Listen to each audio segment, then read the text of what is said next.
The rain fell in heavy sheets across the cobbled courtyard of Ravenstone Manor, each drop striking the ancient stones with relentless fury. In the dim light of the kitchen below stairs, Margaret Hayes bent over a wash tub, her hands reddened and rough from years of labor. At 42, her once beautiful face bore lines carved, not by age alone, but by secrets too heavy for one soul to carry. Above her head, the grand house echoed with laughter and music.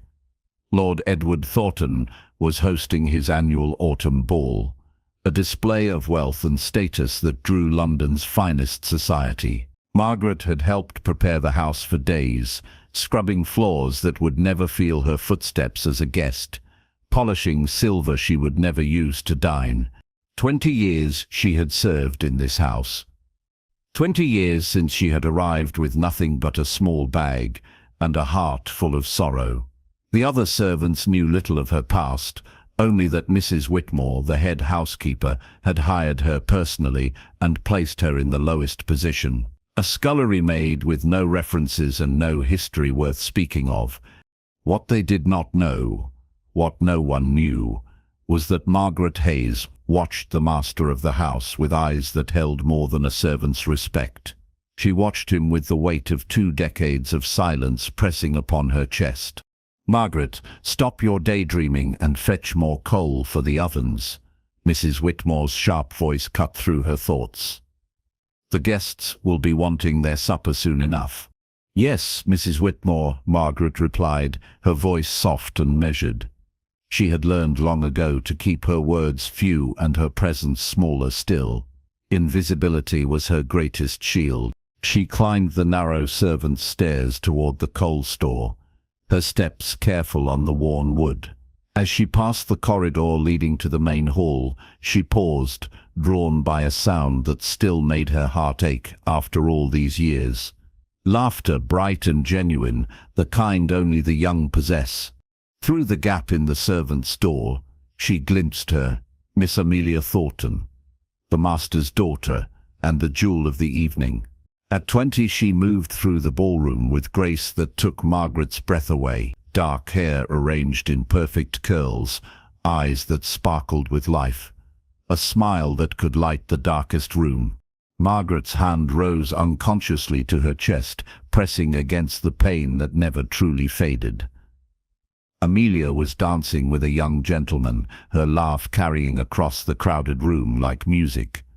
She was beautiful, accomplished, and completely unaware of the woman watching from the shadows. Completely unaware that the servant fetching coal was her mother. "Margaret Hayes, I will not tell you again." Mrs. Whitmore's voice cracked like a whip behind her. The older woman's expression was stern, but her eyes held something else. Knowledge, perhaps, or pity. "Back to your work." "Forgive me," Margaret whispered, tearing her gaze from the scene. She hurried toward the coal store, her vision blurred by tears she would not allow to fall. In the privacy of the dark coal room, she allowed herself one moment of weakness. Her fingers found the small locket hidden beneath her rough work dress, the only possession she had kept from before. Inside was a miniature portrait, faded now, of herself as she once was. Young, beautiful, dressed in silk rather than rough cotton. Lady Margaret Ashford, she had been then.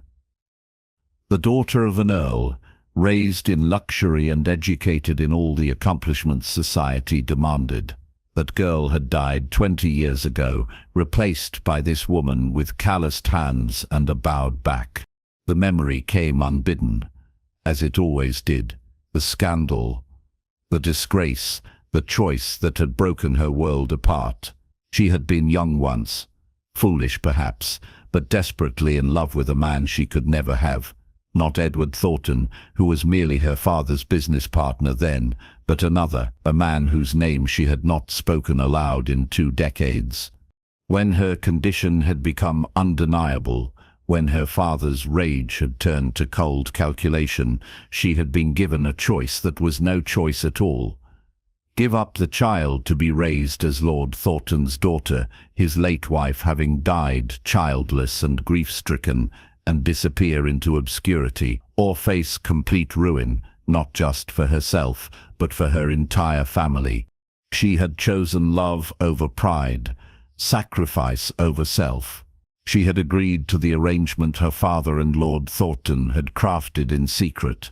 The child would be raised as Thornton's, with every advantage, every privilege, and Margaret would vanish, her name erased from society, her existence reduced to whispers and fading memory. But she could not leave entirely. When Mrs. Whitmore, the only one besides Thornton who knew the truth, had offered her a position at Ravenstone Manor, Margaret had accepted. She would serve in her daughter's house, unseen and unacknowledged, trading her title and her name for the chance to watch Amelia grow from a distance. 20 years of silent devotion. 20 years of folding the linens her daughter slept upon, preparing the meals she ate, cleaning the rooms she lived in. 20 years of being invisible while her heart screamed the truth she could never speak. Margaret gathered the coal with practiced efficiency, her movements automatic after so many years. As she returned to the kitchen, she forced her expression to remain neutral, though inside, the pain never ceased. It had become as much a part of her as breathing. "About time," Cook grumbled, though her tone held no real anger. Cook was one of the few who treated Margaret with a measure of kindness. "Now help me with these platters. The second course will be served soon." Margaret worked silently alongside the other servants, her hands moving with skill born of practice. Around her, the younger maids chattered about the guests upstairs, speculating about which gentleman might win Miss Amelia's hand. "They say Lord Westbrook has his eye on her," one girl said, her voice bright with gossip. "He has an estate in Hampshire and a fortune to match." "Lord Westbrook is too old for her," another countered. "She deserves someone young and handsome, someone who will appreciate her spirit." Margaret's hands tightened on the silver platter she was polishing, but she said nothing. She had no right to opinions about her daughter's future. That privilege had been surrendered long ago. "What do you think, Margaret?" Cook asked suddenly, her round face curious. "You've been here longer than anyone. Surely you have thoughts on who would suit our Miss Amelia?" All eyes turned to her. Margaret felt her throat tighten. "I think," she said carefully, "that Miss Amelia is wise beyond her years. She will choose well when the time comes." "Well said," Mrs. Whitmore interjected, entering the kitchen with her usual brisk efficiency. "Now stop this idle chatter. There is work to be done. Margaret, Lord Thornton's study requires fresh candles. See to it immediately." Margaret curtsied and gathered the candles, grateful for the excuse to escape the kitchen's scrutiny. As she climbed the back stairs toward the main floors, she steeled herself for what might come. Lord Thornton rarely acknowledged her presence, but occasionally, when they were alone, his eyes would hold something she could not quite name. Regret, perhaps, or remembrance of the bargain they had struck so long ago. The study was at the far end of the west wing, away from the ballroom's noise and light. Margaret knocked softly, waiting for permission to enter. When none came, she opened the door carefully, assuming the room was empty. She was wrong. Lord Edward Thornton stood by the window, his tall figure silhouetted against the rain-streaked glass. At 48, he remained handsome, his dark hair touched with silver at the temples, his bearing that of a man accustomed to command. He did not turn at her entrance, and for a moment Margaret considered retreating silently. "Come in, Mrs. Hayes," he said quietly, his voice carrying across the room, "and close the door behind you." Margaret's heart quickened. In 20 years they had spoken directly perhaps a dozen times, and never without witnesses. She obeyed, closing the door and moving to the candelabras with her fresh tapers. "It has been 20 years this month," he said, still not facing her. "Did you think I had forgotten?" Her hands trembled as she lit the first candle. "I did not presume to know your thoughts, my lord." "No, you never do," he replied, and there was something in his tone that made her pause. "You move through this house like a ghost, Margaret, always present, never seen. As was the agreement, my lord." He turned then, his eyes finding hers across the dim study. In the candlelight, she saw the years had marked him too. Lines of care round his eyes, a weariness in his expression that wealth could not ease. "The agreement?" he repeated softly. "Yes, I suppose it was an agreement. Your silence and service in exchange for Amelia's security and standing, a bargain sealed and kept faithfully all these years." Margaret said nothing. What could she say that would not shatter the careful walls they had both built? "She is remarkable, is she not?" Thornton continued, moving toward his desk. "Amelia, beautiful, intelligent, accomplished, the finest young woman in 3 counties, or so they tell me." "She is all that and more, my lord," Margaret whispered, unable to keep the emotion from her voice entirely. His eyes sharpened. "You take pride in her." It was not a question, but Margaret answered anyway. "I take joy in seeing her happy, my lord. That is all a servant may presume." "A servant," he echoed, and something like anger flashed across his features. "Is that what you tell yourself in the dark hours, Margaret, that you are merely a servant in this house?" The use of her given name, spoken with such intensity, made her flinch. "I am what circumstances made me, Lord Thornton. Nothing more, nothing less." He was silent for a long moment, studying her with an expression she could not read. Then he sighed, the sound heavy with burdens she could only guess at. "She asks about her mother sometimes. Not often, but enough that I feel the weight of the lie I have told her all these years." Margaret's breath caught. "What do you tell her?" "That her mother died giving her life, that she was beautiful and kind and loved her more than words could express." His gaze held hers. "At least in that I speak truth, do I not?" Tears burned behind Margaret's eyes, but she blinked them away. "I cannot answer that question, my lord." "Cannot or will not?" "Both, perhaps." Another silence fell between them, thick with all the words that could never be spoken. Finally, Thornton moved to his desk and withdrew a sealed envelope. "Take this," he said, extending it toward her. "Do not open it unless something happens to me. If I should die unexpectedly, if circumstances should change. This contains everything Amelia would need to know. The truth of her parentage, the agreements made, the reasons behind them all." Margaret stared at the envelope as if it were a snake. "My lord, I cannot." "You can and you will," he interrupted, his tone brooking no argument. "I have carried this secret alone for too long.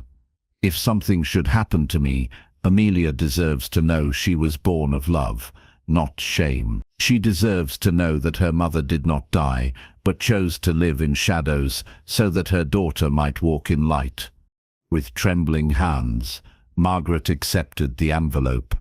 It felt impossibly heavy, weighted with truth and consequence. "Thank you, Mrs. Hayes," Thornton said. His formality returned. "You may go." Margaret curtsied and turned to leave, but his voice stopped her at the door. "Margaret." She looked back, her hand on the doorknob. "For what it is worth," he said quietly, "you have been the finest mother a child could hope for, even from a distance. Amelia is who she is in part because you have been here, watching over her, ensuring her welfare through the only means available to you. That is no small thing." The tears she had held at bay finally fell, sliding silently down her cheeks as she slipped from the room and closed the door behind her. In the empty corridor, she pressed the envelope to her heart and allowed herself one moment of weakness, one breath of acknowledgement for the sacrifice she had made and continued to make with each passing day. Then she straightened her shoulders, wiped her eyes, and returned to the servants' quarters, where she belonged. The truth would remain buried, as it had for 20 years. For Amelia's sake, for the life her daughter deserved, Margaret would continue to be invisible. She had made her choice long ago. Some choices, once made, could never be unmade. The seasons turned at Ravenstone Manor as they always had, marking time with the precision of a well-wound clock. Spring brought its blossoms and gentle rains, summer its long days and garden parties, autumn its rich colours and preparation for winter's chill. Through them all, Margaret Hayes continued her invisible existence, serving faithfully while her heart carried its secret burden. Amelia bloomed like a rare flower, becoming more remarkable with each passing month. Suitors came and went, drawn by her beauty and grace, her wit and accomplishment. Margaret watched from her place below stairs, learning the names of young men who courted her daughter, hearing gossip about who might win her hand. Lord Westbrook remained attentive, his intentions clear despite Amelia's apparent lack of enthusiasm. Then there was Captain James Rothwell, a naval officer with a distinguished record and modest fortune. The servants whispered that Miss Amelia seemed to favour him above the others, her eyes brightening when he called, her laugh more genuine in his presence. Margaret learned to exist in the spaces between moments, catching glimpses of Amelia's life like snapshots through a window. A smile here, a gesture there, the sound of her voice drifting down from the upper floors. She memorized every detail, hoarding them like precious jewels against the poverty of her invisibility. "You're watching again," Mrs. Whitmore's voice came softly beside her one afternoon. Margaret stood at the garden window, observing as Amelia walked the grounds with Captain Rothwell. "It will only bring you pain, child." "All I have is pain and glimpses," Margaret replied quietly. "The glimpses make the pain bearable." The older woman's hand came to rest briefly on her shoulder. Mrs. Whitmore had been 30 when the arrangement was made, young to be head housekeeper but loyal beyond question. Now she was 50, her hair grey, her face lined with the burden of secrets kept. "She is happy," Mrs. Whitmore observed. "That should bring you comfort." "It does," Margaret assured her, "and torment in equal measure. To see her so close yet forever beyond my reach, to know her laugh but never hear her speak my name, to be her mother in truth but her servant in practice. It is both blessing and curse." "Lord Thornton asks after you sometimes," Mrs. Whitmore said carefully. "He worries about your health, your state of mind." "Lord Thornton bears his own burden of guilt," Margaret replied. "He gave Amelia his name, his fortune, his position. In return, he gained a daughter and lost his peace. We are bound together in this secret, he and I, neither of us able to break free without destroying the very thing we protected." Mrs. Whitmore sighed. "Life is rarely fair, particularly to women. You paid the highest price for a choice you barely had freedom to make." "I had freedom," Margaret corrected gently. "I could have chosen pride over love, my own reputation over Amelia's future. That I chose as I did was still a choice, however painful." Their conversation ended as footsteps approached. Margaret returned to her duties, becoming once more the invisible presence that moved through the house without notice. But Mrs. Whitmore's words stayed with her, echoing in the quiet moments when she lay upon her narrow bed in the servants' quarters, staring at the ceiling and wondering what might have been if circumstances had been different. The truth she rarely allowed herself to acknowledge was that part of her lived for those glimpses of Amelia. The daughter she could never claim had become her reason for drawing breath each morning. She rose before dawn to light the fires that would warm Amelia's rooms. She prepared the morning tea precisely as Amelia preferred. She mended Amelia's gowns with stitches so fine they were nearly invisible, each one an act of devotion that could never be acknowledged. "Margaret, I need you to assist with Miss Amelia's wardrobe," Mrs. Whitmore announced one morning. "Her lady's maid has taken ill, and Miss Amelia requires help preparing for Lady Berkshire's garden party this afternoon." Margaret's heart leaped with both excitement and terror. To be in Amelia's presence, to serve her directly, was an opportunity that came rarely.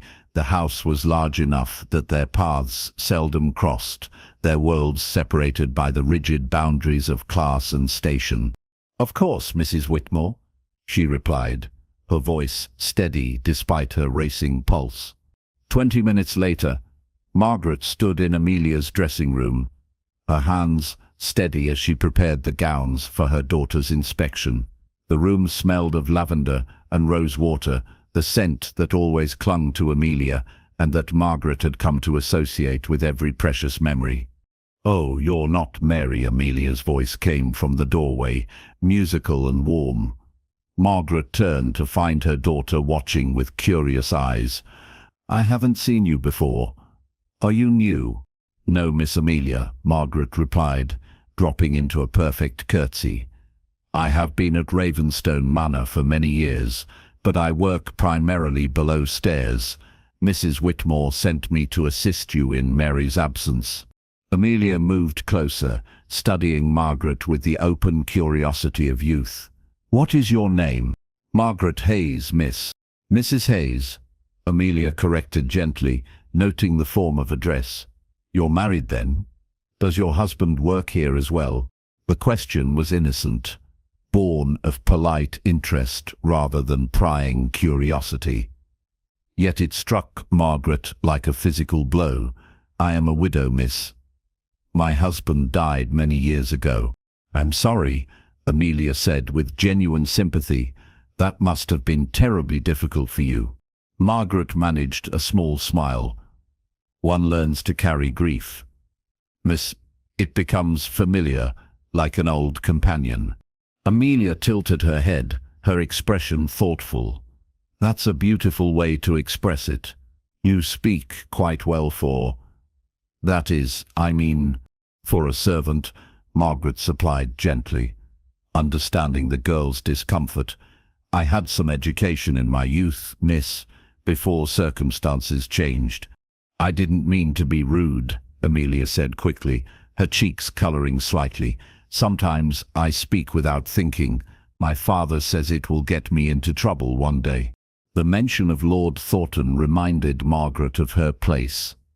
"There was no offence taken, miss. Now, shall we select a gown for Lady Berkshire's party? The rose silk would complement your colouring beautifully." As Margaret helped Amelia dress, every touch was a gift and an agony. To smooth the fabric across her daughter's shoulders, to arrange her hair, to fasten the delicate buttons at her back, these were intimacies she had no right to, yet she treasured each one with fierce devotion. "You have gentle hands, Mrs. Hayes," Amelia observed, watching Margaret's reflection in the mirror. "Mary is efficient, but sometimes she pulls so hard I think she means to scalp me." Margaret smiled despite herself. "I shall be careful to preserve your hair, miss." "Tell me," Amelia said suddenly, meeting Margaret's eyes in the mirror, "what do you think of Captain Rothwell?" The question caught Margaret off guard. I am not in a position to have opinions about your suitors, miss. But you must observe everything that happens in this house," Amelia pressed. "Servants always know more than they let on, and you seem different from the others. More thoughtful, perhaps. I should like your honest opinion." Margaret's hands paused in their work. What could she say that would not betray too much? "Captain Rothwell appears to be a good man, miss. He treats the servants with respect, which speaks well of his character, and he looks at you as though you are the sun and he has lived too long in shadow." Amelia's cheeks flushed pink. "Does he truly?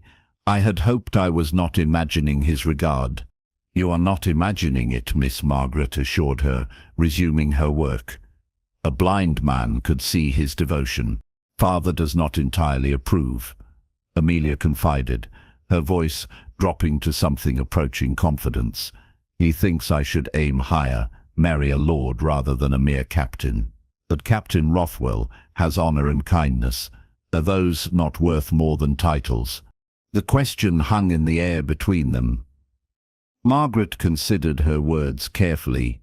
I believe, miss, that you must follow your heart while also honoring your duty to your family. Sometimes those paths align. Sometimes they require difficult choices. But you have been raised with wisdom and character. Trust yourself to know which choice is right. Amelia turned to face her directly, abandoning the mirror's reflection.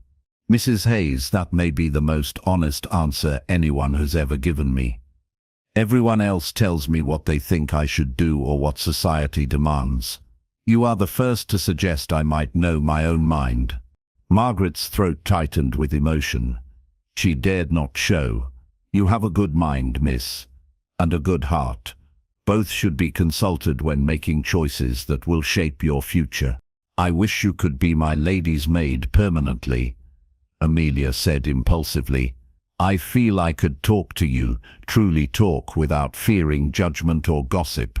The wish was impossible, and they both knew it. I am honored by your words, miss, Margaret replied, but I am needed in my current position. Mrs. Whitmore depends on me. Of course, Amelia said, the moment of openness passing. Still, I hope I might see you again, Mrs. Hayes. There are so few people in this house I feel I can speak honestly with. I serve at your pleasure, Miss, Margaret said, completing the final fastening on Amelia's gown. There, you look beautiful. Amelia studied her reflection, then turned back to Margaret with a smile that made her mother's heart ache. Thank you, Mrs. Hayes, for the gown and for the conversation. After Amelia had left for Lady Berkshire's party, Margaret remained in the dressing room for a moment, allowing herself to breathe in the lingering scent of her daughter's presence. The conversation had been dangerous, straying too close to the intimacy she had no right to claim. Yet she could not regret it. For a few precious minutes, she had not been merely a servant performing duties. She had been something more, if not quite a mother, then perhaps a trusted confidant. Mrs. Whitmore found her there, still motionless among the gowns. How did it go? The older woman asked, her expression knowing. She is remarkable, Margaret whispered. Wise beyond her years and kind in ways that humble me. I did not expect kindness. After 20 years of watching from a distance, I had forgotten she might actually see me as a person, rather than merely a servant. That is Lord Thornton's influence, Mrs. Whitmore observed. For all his faults, he has raised her to recognize the humanity in all people, regardless of their station. In that, at least, he has honored your sacrifice. My sacrifice, Margaret repeated softly. Sometimes I wonder if it was truly sacrifice or merely cowardice. A braver woman might have faced the scandal, might have claimed her child, despite society's condemnation.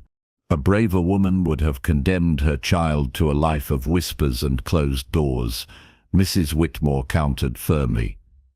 You chose to endure invisible so that Amelia could flourish visible. That is not cowardice, Margaret. That is the purest form of maternal love. Margaret turned to face her old friend, tears tracking silently down her face. Then why does it feel like death, to be so close yet forever distant, to know her laughter but never hear her call me mother, to watch her prepare for a wedding I will never attend as anything but a servant? Mrs. Whitmore pulled her into an embrace, the rare display of affection, a testament to the depth of their unusual friendship. Because love is not always joy, child. Sometimes love is sacrifice. Sometimes love is silent devotion. Sometimes love is the choice to remain invisible so that the one you love may shine. They stood together in the quiet dressing room, two women bound by a secret that had shaped 20 years of both their lives. Outside the window, Ravenstone Manor's gardens bloomed with summer's glory, beautiful and uncaring of the pain contained within the house's stone walls. Life continued its inexorable march forward, carrying them all toward futures yet unknown, truths still hidden, and choices whose consequences had not yet fully ripened. For Margaret Hayes, each day was both gift and punishment, an opportunity to glimpse her daughter's life and a reminder of all she had surrendered to make that life possible. The envelope Lord Thornton had given her remained hidden in her small trunk, unopened and waiting, a Pandora's box of truth that could not be released without destroying everything. So Margaret carried on, performing her duties with quiet efficiency, watching from the shadows and loving with a devotion that could never be acknowledged or returned. Some loves are meant to be silent, some sacrifices are meant to endure unseen, and some truths, Margaret thought, are too dangerous to speak aloud, no matter how desperately the heart yearns to give them voice. The autumn of Amelia's 20th year brought change to Ravenstone Manor. Captain James Rothwell had formally requested Lord Thornton's permission to court Amelia, and after careful consideration, the Lord had granted it. The house buzzed with excitement as the likelihood of an engagement grew with each passing day. Margaret watched the courtship unfold with mixed emotions. Joy at seeing Amelia's happiness warred with sorrow at the knowledge that her daughter would soon leave Ravenstone Manor. A wedding would take her away, establish her in her own household, place her even further beyond Margaret's reach. "You knew this day would come," Mrs. Whitmore reminded her one evening, as they sat together in the housekeeper's private sitting room. "Children grow up. They leave their childhood homes. It is the way of the world." "I know," Margaret replied, her hands working automatically at her mending, "and I am glad for her happiness. Captain Rothwell is a good man. He will treat her well. But I will lose even these glimpses," Margaret confessed. "When she leaves Ravenstone Manor, I will have nothing.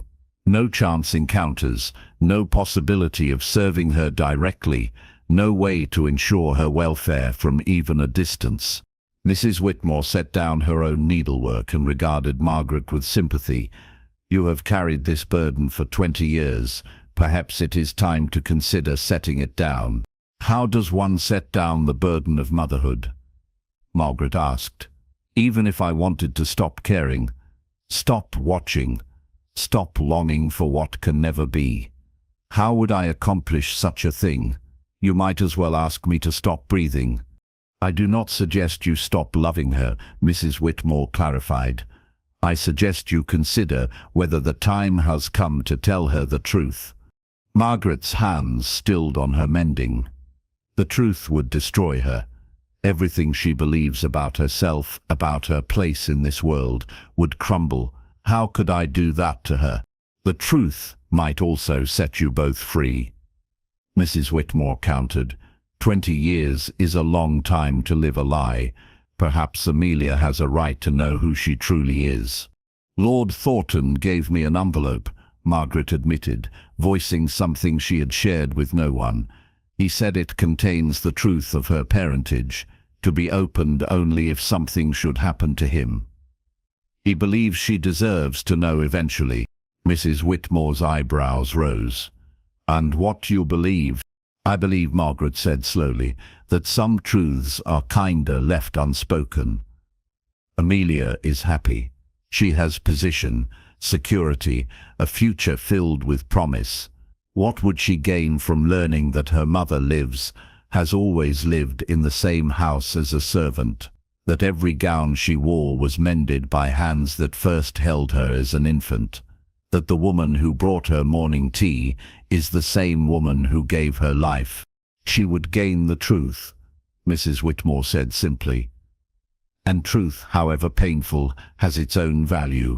Their conversation was interrupted by urgent knocking at the door. A young footman stood in the corridor, his face pale with alarm. "Mrs. Whitmore, Mrs. Hayes, you must come quickly. Lord Thornton has collapsed in his study."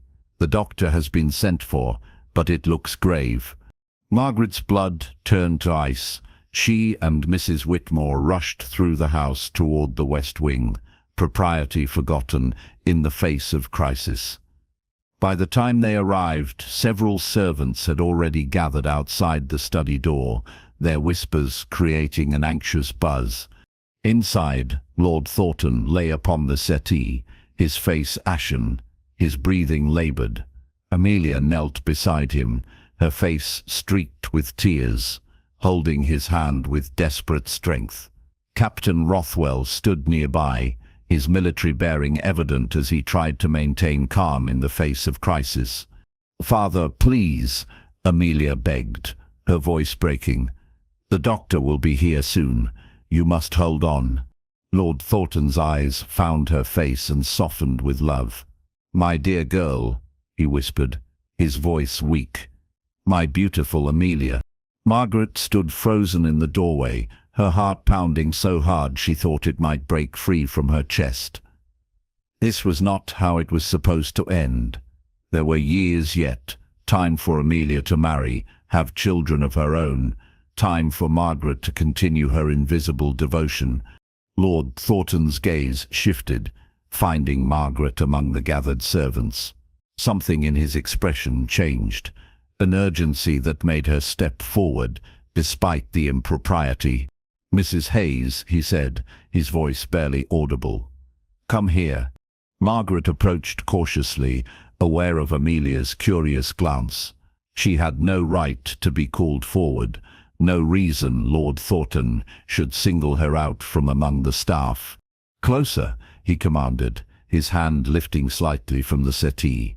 Margaret obeyed, kneeling on the floor beside Amelia. Their shoulders nearly touched. Mother and daughter side by side, yet still separated by an unbridgeable gulf of secrecy. "Mrs. Hayes has served this house for 20 years, Lord Thornton said, his words directed at Amelia, though his eyes remained on Margaret. 20 years of faithful, devoted service. She has been here since you were an infant. Amelia, did you know that?" Amelia shook her head, confusion evident.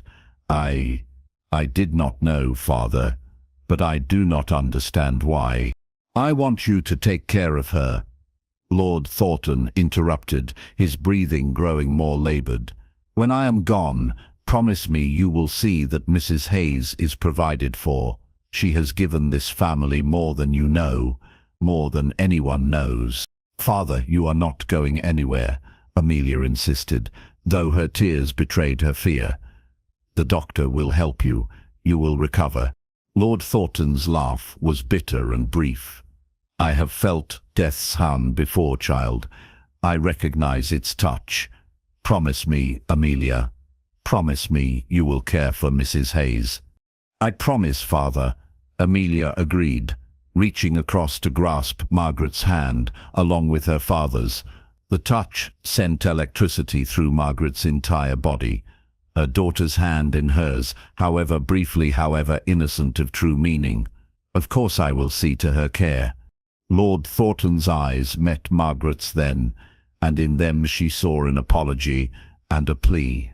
"The envelope," he whispered, so softly, only she could hear.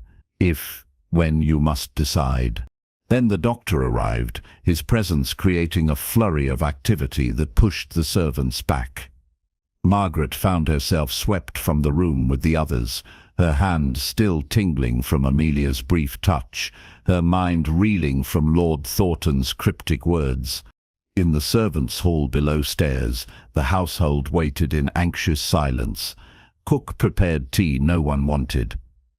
The footmen stood in corners, uncertain what to do with themselves, and Margaret sat apart, her hands folded in her lap, knowing with terrible certainty that the careful structure of lies that had held for 20 years was beginning to crumble. Lord Edward Thornton died as the first light of dawn touched the eastern windows of Ravenstone Manor. The doctor had done all he could, but the heart attack had been massive. He passed peacefully, with Amelia holding his hand and Captain Rothwell providing what comfort he could. The house fell into mourning. Black crape draped the windows. The mirrors were covered. Amelia retreated to her rooms, her grief profound for the man who had raised her with devotion and care. Whatever Lord Thornton's faults, he had loved his daughter, and that love had been genuine and returned in full measure. Margaret moved through the days following his death in a fog of grief and apprehension. She mourned for the man who had given her daughter life and position, who had kept her secret faithfully for 2 decades, who had given her the envelope that now burned like coal in her trunk. The funeral was a grand affair befitting a man of Lord Thornton's status. The church overflowed with mourners.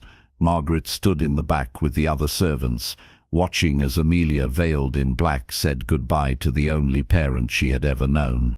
After the burial, as the household began the process of settling Lord Thornton's affairs, his solicitor arrived to read the will. The entire staff was assembled in the servants' hall, as was customary, to hear what provisions the late lord had made. The bulk of the estate, unsurprisingly, went to Amelia. Properties, investments, accounts, all passed to her, with Captain Rothwell named as advisor until such time as Amelia married. Various bequests were made to loyal servants. Cook received a generous pension. Gibson, the butler, was awarded a cottage on one of the estate properties. Then the solicitor's voice shifted, becoming more formal, to Mrs. Margaret Hayes, who has served Ravenstone Manor for 20 years with devotion beyond measure. I leave the sum of £5,000, a cottage on my northern property, and a request that Miss Amelia Thornton speak with Mrs. Hayes privately regarding matters of significant importance. The nature of these matters is detailed in a sealed letter to be delivered to Miss Amelia, only after this will is read and witnessed. The room erupted in whispers. £5,000 was an extraordinary sum for a servant. The provision was generous beyond explanation. Margaret felt the weight of every eye upon her. Mrs. Whitmore's expression was carefully neutral, but her eyes held understanding. The other servants looked at her with confusion, and in some cases, resentment. Why should a scullery maid receive such favour? Amelia, who had been present for the reading as was proper, turned to look at Margaret with frank curiosity. Mrs. Hayes, I confess I do not understand my father's bequest. It is generous, to be sure, but the request he included puzzles me. What matters of importance could we possibly need to discuss? I do not know, Miss Margaret lied, her voice barely audible. The solicitor cleared his throat. Miss Thornton, if you would accompany me to your father's study, I have the letter he referenced. Perhaps it will provide clarity. Amelia rose, her black morning dress rustling softly. As she passed Margaret, she paused. Will you come as well, Mrs. Hayes? It seems my father intended for us to speak. Margaret's legs felt unsteady as she followed Amelia and the solicitor through the house. This was it, the moment of truth she had both feared and, she realized, secretly longed for. 20 years of silence were about to end. In Lord Thornton's study, the solicitor handed Amelia a sealed envelope bearing Lord Thornton's wax seal. Then, with a bow, he excused himself, leaving the 2 women alone. Amelia stood by the window, the envelope in her hands, studying it with trepidation. I fear what this contains, she admitted. My father was a good man, but this bequest to you, this request for a private conversation, it all suggests secrets I may not wish to learn. Perhaps, Margaret said carefully, it contains truths that will bring you pain, but also understanding. Amelia turned to face her, her dark eyes searching Margaret's face. You know what this letter says, don't you? My father told you before he died. Not in words, Margaret replied, but I know its substance, yes. Then tell me, Amelia commanded, her voice trembling slightly. Before I read his words, tell me in yours. Who are you, Mrs. Hayes? Why have you been in this house for 20 years? Why did my father make such provisions for you? Margaret's hands twisted together, decades of silence warring with the truth that demanded release. I am, she began, then stopped, gathering courage. I am the woman who gave birth to you, Amelia. I am your mother. The words, spoken aloud after 20 years of silence, seemed to echo in the quiet study. Amelia stared at her, the envelope slipping from her fingers to fall upon the carpet. That is impossible, she whispered. My mother died. My father told me she died when I was born. Your father told you what we agreed he should tell you, Margaret said, tears streaming down her face. To protect you, to give you the life you deserved. But I did not die, Amelia. I merely ceased to exist as Lady Margaret Ashford and became Mrs. Margaret Hayes, servant in the house where my daughter was raised. Amelia sank into a chair, her face pale with shock. This cannot be true. You are a servant. You have been here all these years and said nothing. I have been here all these years because I could not bear to be anywhere else, Margaret confessed, moving closer, but not daring to touch her daughter. Every morning I lit the fires in your rooms. Every night I turned down your bed, I mended your dresses, prepared your tea, watched from the shadows as you grew from infant to child to the remarkable woman you are now. I was your mother in every way that mattered, except the one way I could never be, acknowledged. Why? Amelia's voice broke on the word. Why would you do this? Why would you let me believe my mother was dead when you were here all along? Margaret retrieved the fallen envelope and handed it to Amelia. Your father's letter will explain better than I can. But the simple truth is that I loved you too much to burden you with the scandal of my existence. I was ruined, Amelia, destroyed by my own choices and your grandfather's rage. Lord Thornton offered salvation, a way for you to have everything I could no longer provide: position, respectability, security. All it cost was my silence and my station. Amelia opened the envelope with trembling hands and read her father's words. Margaret watched the emotions play across her daughter's face: shock, disbelief, pain, and finally understanding. The letter was thorough. Lord Thornton had documented everything. The scandal, the arrangement, Margaret's sacrifice. He had written of his own role, how he had agreed to claim Amelia as his late wife's child, how he had kept Margaret's secret, and how he had come to love Amelia as truly as any father could love a daughter. When Amelia finally looked up from the letter, her face was streaked with tears. 20 years, she whispered. 20 years you lived as a servant in your daughter's house. How could you bear it? How could I not? Margaret replied simply, you were my child. Watching you from a distance was better than not watching you at all. They sat in silence for a long moment, the weight of revealed truth pressing down upon them both. Then Amelia stood and moved toward Margaret with hesitant steps. I do not know what to call you, she admitted. Mrs. Hayes? Margaret? Mother? Nothing feels right. Call me what feels true in your heart, Margaret said. I have no right to demand any particular name. Amelia reached out, her fingers tentatively touching Margaret's face, tracing the lines that time and sorrow had carved there. You have her eyes, she said. The portrait in the gallery, the one father said was a distant relation. It's you, isn't it? When you were young. Margaret nodded, unable to speak past the lump in her throat. I remember you, Amelia said suddenly, her eyes widening. Not consciously, but in feelings. The scent of lavender on my pillow, gentle hands tucking blankets around me, a soft voice humming when I was frightened. Those were your hands, your voice. Yes, Margaret whispered. I would check on you at night when the house slept. I could not stop myself. Amelia's face crumpled, and she pulled Margaret into an embrace, both women weeping for 20 years of lost moments, for the sacrifice and the love that had sustained it. "I am angry," Amelia admitted against Margaret's shoulder. "Angry that you let me believe you were dead. Angry that father lied to me for my entire life. Angry that society and circumstance forced such terrible choices."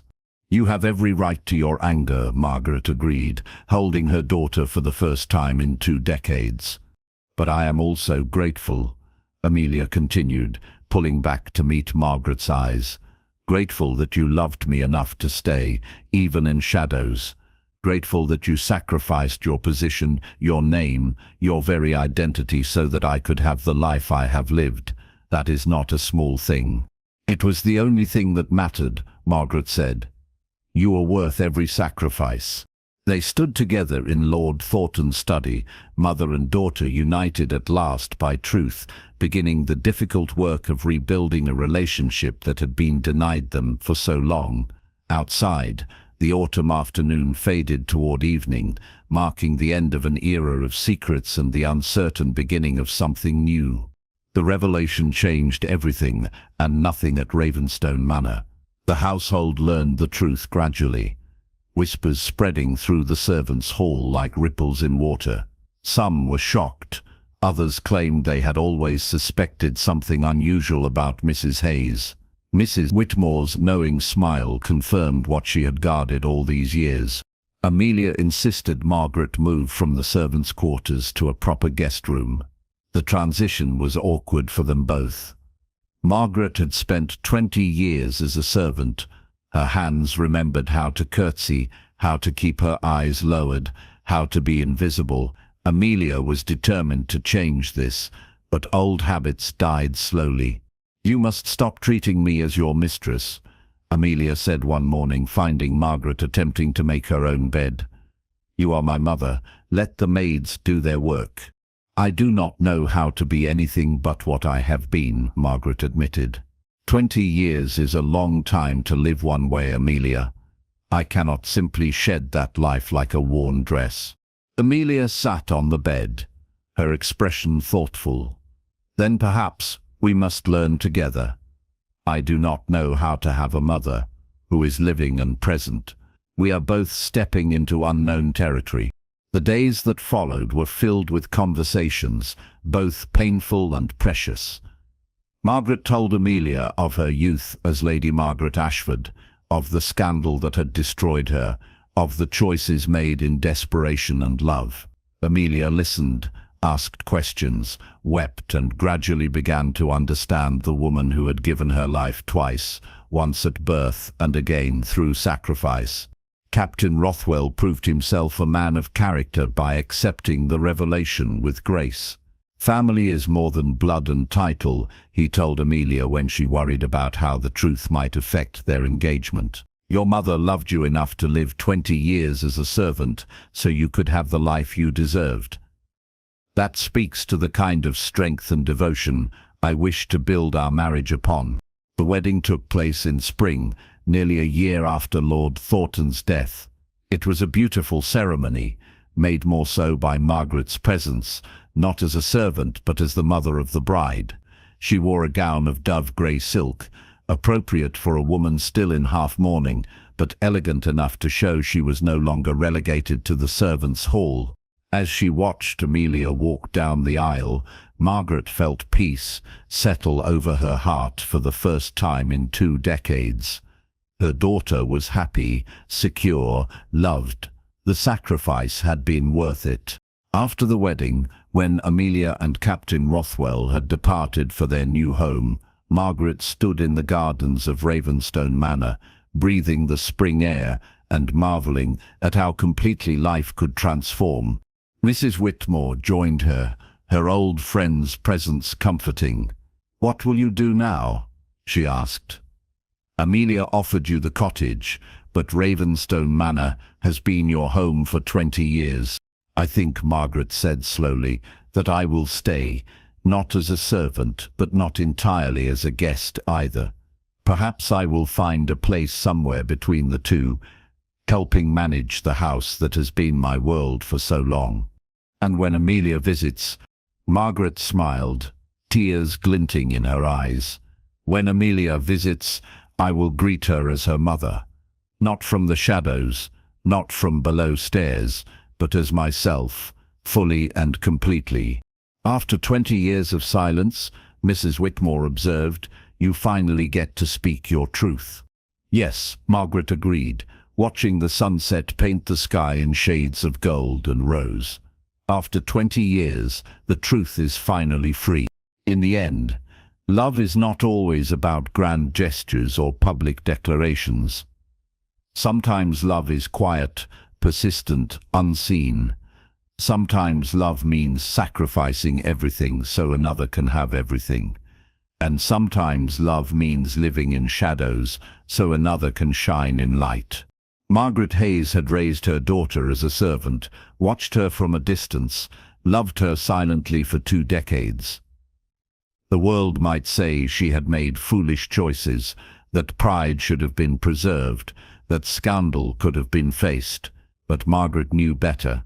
True love is not measured by what we gain, but by what we are willing to lose. And in losing her position, her name, her very identity, Margaret had given Amelia the most precious gift a mother can give, a chance at a life unburdened by the mistakes of the past. Now, as truth replaced secrecy and acknowledgement replaced invisibility, mother and daughter could finally build the relationship that denied them for so long. It would not erase the pain of those lost years, but it would redeem them with purpose and meaning.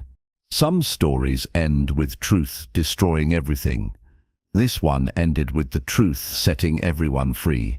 Did this story of sacrifice, devotion and truth touch your heart?